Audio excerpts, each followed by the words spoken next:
I just went to watch Wolfman at the cinema, and to be honest, I actually quite enjoyed it. Now, I've got to say, there were a few things that I didn't quite think were right about it. For example, I think the story could have been a bit better.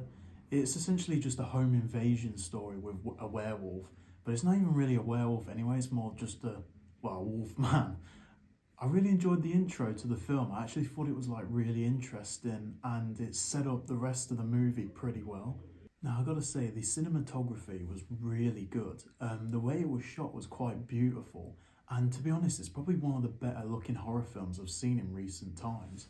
The acting was pretty good, to be honest. Julia Garner is an amazing actor from Ozark, and she does incredible in this too. She brings like a really emotional weight to the film. Now, although I did enjoy it, my biggest issue with it was the story. It just wasn't very interesting. It essentially was a home invasion film, and it just got a bit boring sometimes. It was very light on scares, and then just not a lot really happens.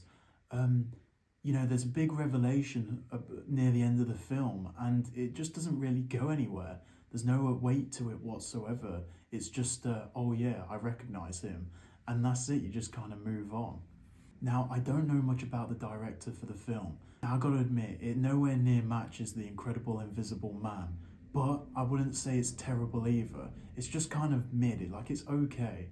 It definitely is one of the better Blumhouse films. Now, I wish they'd gone more werewolf than man. For some reason, they decided to turn him more into a man that's very hairy than an actual werewolf.